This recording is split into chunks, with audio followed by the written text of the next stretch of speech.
প্রায় 55,000-এরও বেশি স্থানীয় নির্বাচনী পর্যবেক্ষক অনুমতি দিয়েছে নির্বাচন কমিশন, এবং বেশ কিছু প্রতিষ্ঠান আছে যাদের খুব বেশি পরিচিত না, কিন্তু তাদের নামে অনেক পর্যবেক্ষক আমরা দেখেছি।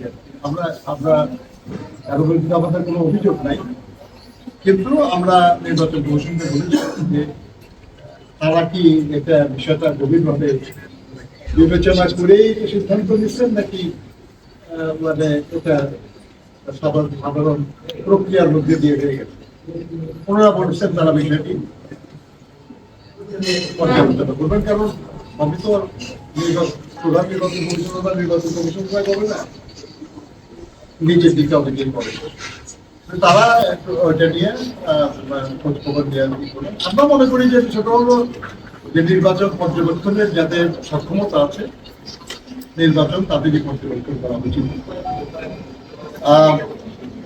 আর একটা জিনিস হলো যে আমরা নির্বাচনী পর্যবেক্ষক যারা তারা ভোট কেন্দ্রে যাক, আমাদের কোনো আপত্তি নেই, কারণ তারা দেখুক যে ভোট কেন্দ্রে গিয়ে যে নির্বাচন কেমন চলছে, কেমন হচ্ছে। কিন্তু একসাথে বেশি পর্যবেক্ষক যে নির্বাচনী কর্মকাণ্ড যাতে উদ্বৃত্ত না হয় এই ব্যাপারে সতর্ক থাকা। আমরা নির্বাচন কমিশনকে আগেও বলেছিলাম যে গত প্রায় 1-1.5 বছরের মধ্যে ঢাকা মহানগরী সহ দেশের বিভিন্ন এলাকায় প্রচুর ভোটারের মাইগ্রেশন হয়েছে, যে বিশেষ বিশেষ কিছু এলাকায় অনেক নতুন ভোটার হয়েছে, যেটা অস্বাভাবিক, এরকম কখনো আগে হয়নি। নির্বাচন কমিশন এই ব্যাপারে তার সংশ্লিষ্ট বিভাগের খোঁজ নিয়ে যেটা জেনেছেন বলে আমাদের জানালেন, সেটা হলো যে না, এরকম বেশি হয় না, পুরো আসনেই 2-3 হাজারের বেশি এরকম হয় না।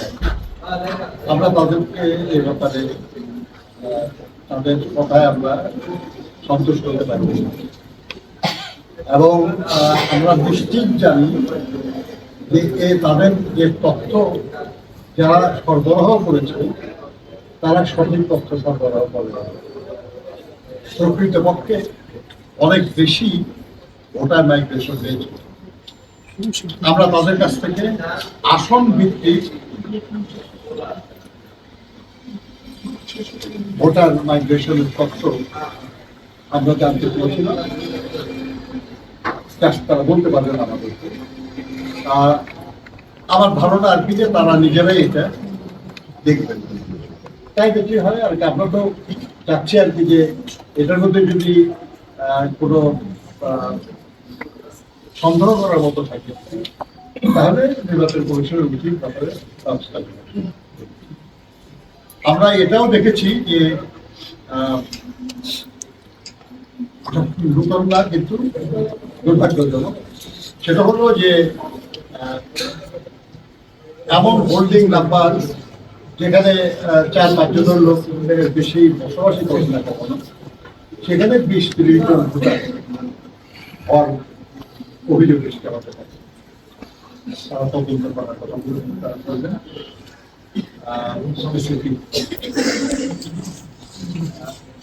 হয়তো হোল্ডিং নাম্বারই নাই, কিন্তু কিছু হয়তো ভোটার সেখানে এগুলো কিছু মন্দ লোকরা করছে। আপনারা জানেন যে কিছু লোক ভোটার আইডি, বিকাশ নাম্বার এগুলো নিয়ে কিছু কেলেঙ্কারি করছে।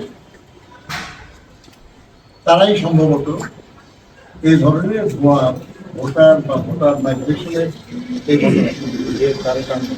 আমরা মনে করি যে এটা যাতে সবার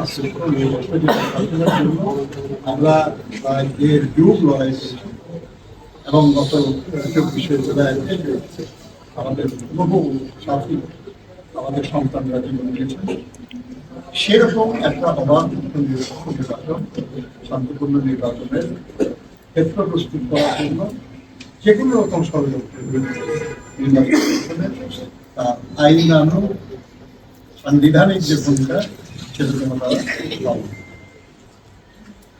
করে। বন্ধুগণ, আমরা আলোচনা করেছি যে অভিযোগ করা হয় কিন্তু অভিযোগের প্রতিকার সবসময় পাওয়া যায় না। ওনারা আমাদেরকে বললেন যে প্রত্যেক নির্বাচনী এলাকায়